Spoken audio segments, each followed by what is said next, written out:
శ్రీ గురుభ్యో నమః. శ్రీమాత్రే నమః. అచింత్య వ్యక్త రూపాయ నిర్గుణాయ గుణాత్మనే సమస్త జగదాధారమూర్తయే బ్రహ్మణే నమః.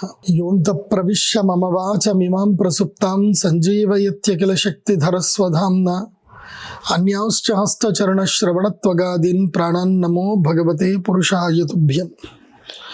శ్రీ గురుభ్యో నమః. శ్రీమాత్రే నమః. 2026వ సంవత్సరంలో సూర్యగ్రహణాలు చంద్రగ్రహణాలు రెండుగా ఉన్నాయి. అంటే 2 సూర్యగ్రహణాలు వస్తున్నాయి, 2 చంద్రగ్రహణాలు వస్తున్నాయి.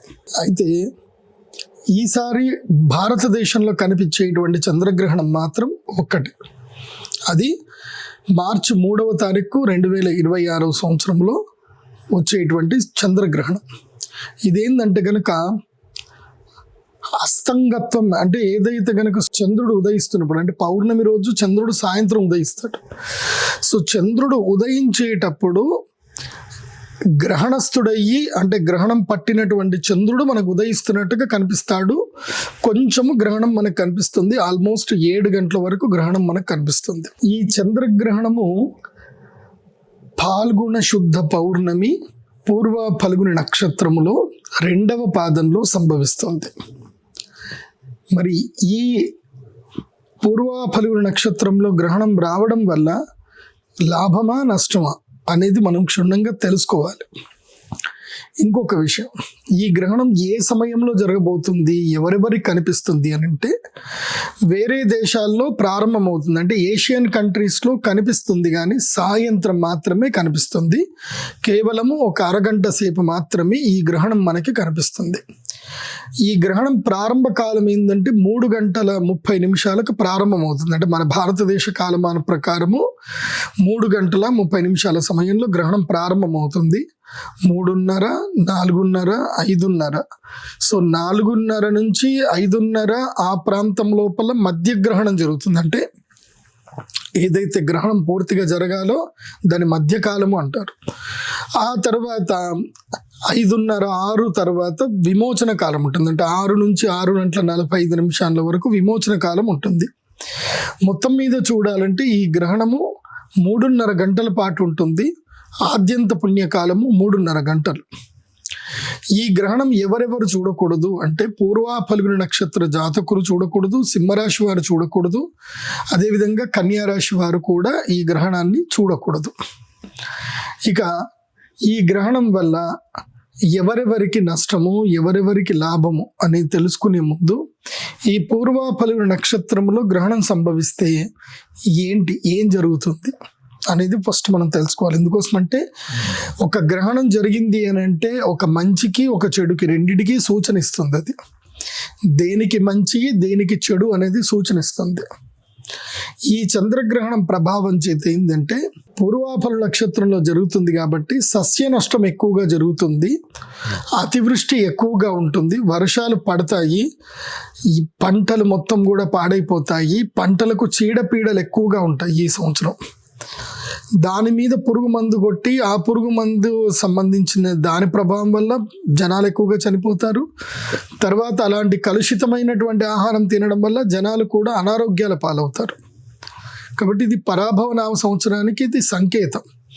అంటే ఓటమి, పరాభవం అంటే ఓటమి.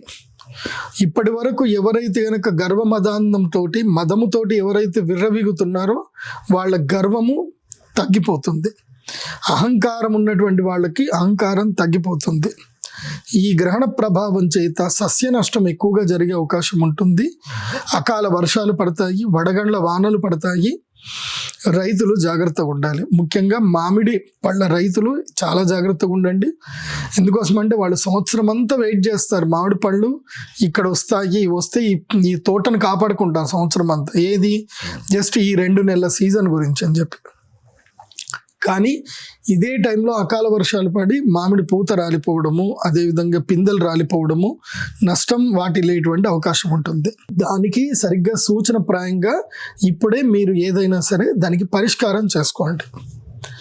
ఈ సంవత్సరము కూరగాయల ధరలు విపరీతంగా పెరగబోతున్నాయి.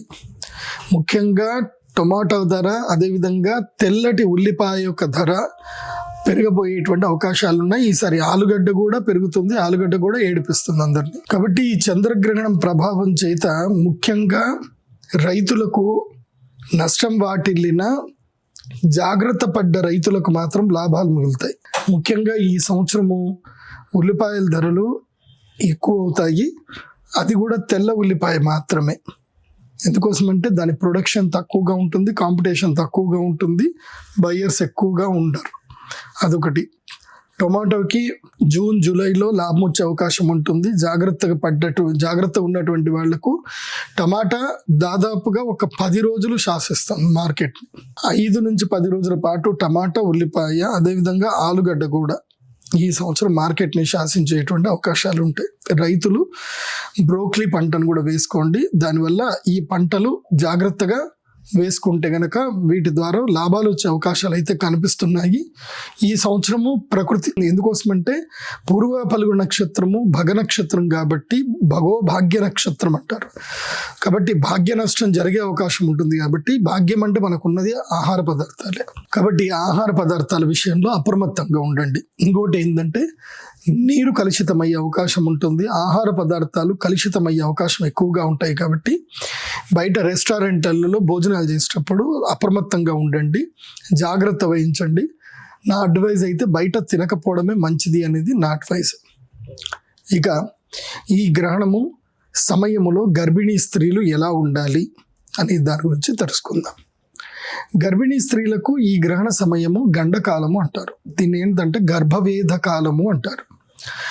ఈ గ్రహణము జరుగుతున్నప్పుడు ఏంటంటే తప్పకుండా గర్భపిండం మీద ఆ వేద అనేది కలుగుతుంది. ఎందుకోసమంటే గ్రహాల యొక్క ప్రభావం చేతనే శిశువు క్రమేణా పెరగడం అనేది జరుగుతుంది. ఆ క్రమేణా పెరిగేటువంటి సందర్భంలో ఎక్కడైతే గనక సూర్యచంద్రుల నుంచి రావాల్సినటువంటి కిరణ సమీకరణం ఏదైతే రాకుండా అడ్డుపడుతుందో ఇది అకాలం. ఎందుకోసమంటే సూర్యుడు ఉదయించడము, అస్తమించడము, చంద్రుడు ఉదయించడము, అస్తమించడము, తర్వాత పౌర్ణమి, అమావాస్యలు రావడం అనేది సహజం. కానీ పౌర్ణమి రోజు గ్రహణం రావడం అనేది అసహజం. కాబట్టి ఈ అసహజమైన సమయం ఒక 3.5 గంటల పాటు జరుగుతుంది. కాబట్టి పిండమునకు రావలసినటువంటి కిరణ తేజములు అందవు. అందుకే ఇది పూర్వకాలం నుంచి ఎప్పటి నుంచో ఈ పద్ధతి చెప్తా ఉన్నారు. కాబట్టి గర్భిణీ స్త్రీలందరూ కూడా ఈ పద్ధతి పాటించండి. ఎవరైతే గర్భము దాల్చినటువంటి స్త్రీలు ఉన్నారో వాళ్ళు మార్చి 3వ తారీఖు 2026 రోజున ఉదయం నుంచి మొదలు ఎక్కడికి బయటకు వెళ్ళకండి, ఇంట్లోనే ఉండండి. ముఖ్యంగా మధ్యాహ్నం 2 గంటల లోపలనే భోజనాలన్నీ కంప్లీట్ చేసుకోండి. పాల పదార్థాలు పాలు తాగకూడదు, పెరుగన్నం తినకూడదు, పాలు పెరుగు ఇవి ముట్టకూడదు. పాల పదార్థాలు ఏవి కూడా ఆ రోజు స్వీకరించవద్దు. మధ్యాహ్నం 1-2 మ్యాక్సిమం 2 గంటల లోపల భోజనాలు కంప్లీట్ చేసేసుకొని ఇంట్లో కిటికీలు కానీ అన్నిటిని కూడా చక్కగా ఆచ్ఛాదనం చేసుకోవాలి. కర్టన్స్ వేసుకొని ఎక్కడి నుంచి వెలుగు రాకుండా చూసుకొని ఒక గదిలో చక్కగా పడుకోవాలి. ఆ గదిలో ఆవు నెయ్యితో చేసిన దీపం వెలిగించుకోవాలి. ఒక మూలన ఆవు నెయ్యితో చేసినటువంటి దీపం వెలిగించాలి. దాని పక్కనే ఒక బిందెలో కానీ ఒక కలశంలో కానీ నీళ్లు తీసుకొని అందులోపల ఒక తులసి దళం తీసి పక్కన పెట్టుకోవాలి. మీరు ఏవైతే నీళ్లు తాగుదామనుకుంటారో ఆ నీళ్లలో తులసి దళం వేసుకొని నీళ్లు తాగండి. తులసి దళానికి ఒక అద్భుతమైన శక్తి ఉంటుంది. అది ఏవైతే కనుక నెగిటివ్ రేడియేషన్స్ ఏవైతే మన బాడీకి వస్తాయో అవి నీటిని తాకకుండా ప్రొటెక్ట్ చేస్తుంది. తులసికి ఆ శక్తి ఉంటుంది. అందుకే ప్రతి ఒక్కరి ఇంట్లో తులసి చెట్టు ఉండాలి అని అంటారు. ఇంట్లో తులసి చెట్టు ఎండిపోయింది అని అంటే ఆ ఇంట్లో అరిష్టం జరుగుతుంది అని అర్థం. ఏ ఇంట్లో అయితే తులసి చెట్టు చక్కగా గుబురుగా వికసిస్తుందో వాళ్ళ ఇంట్లో లక్ష్మీదేవి తాండవిస్తుంది అని అర్థం. వాళ్ళ ఇంట్లో అందరూ బాగుంటారు అని అర్థం. కాబట్టి ప్రతి ఒక్కరి ఇంట్లో తులసి చెట్టు పెట్టుకోండి. తర్వాత ఈ చంద్రగ్రహణము మన భారతీయులకు ఇది వర్తిస్తుంది కాబట్టి దేవాలయాలు మొత్తం కూడా మూసేయాలి. దేవాలయాలు మూసేస్తారు. అదేవిధంగా ఇళ్ళు కడుక్కోవడము, ఆలయం శుభ్రం చేసుకోవడము, ఏదైతే ఆవకాయలు వాటి మీద దర్భలు వేసి ఉంచుకోవడము, గ్రహణానికి ముందు వండినటువంటి ఆహార పదార్థాలన్నీ కూడా పాడేసేయాలి. ఏవి కూడా గ్రహణం తర్వాత తినకూడదు. గ్రహణం సమయంలో ఎవరు భోజనం చేయకూడదు. ఈ గ్రహణం ఏ ఏ రాశుల వాళ్ళకి బాగా లేదు అనేది కూడా మనం అర్థం చేసుకోవాలి. మకర రాశి వాళ్ళకి అష్టమ స్థానంలో ఈ గ్రహణం సంభవిస్తుంది కాబట్టి వీళ్ళకి ఆరోగ్య భంగం జరిగే అవకాశం ఉంటుంది. దెబ్బలు తాకుతాయి, చిన్న చిన్న ఇబ్బందులు కలుగుతాయి, అవమానాలు ఎదురవుతాయి, మాట పట్టింపులు వస్తాయి, మనస్సు చాలా వికారంగా మారిపోతుంది. సో కొంచెం డిప్రెషన్ కూడా వెళ్ళిపోతారు. ఇబ్బందులు అనేటివి కలిగే అవకాశం ఉంటుంది. మకర రాశికి అష్టమ స్థానం సంభవిస్తుంది కాబట్టి మకర రాశి వాళ్ళు ఉగాది వరకు బైక్ డ్రైవింగ్లు చేయకండి, లాంగ్ డ్రైవ్స్కి అస్సలు వెళ్ళకండి. చాలా జాగ్రత్తగా అప్రమత్తంగా ఉండండి మకర రాశి వాళ్ళు. సర్వే జన సుఖినో భవంతు. శ్రీమాత్రే నమః.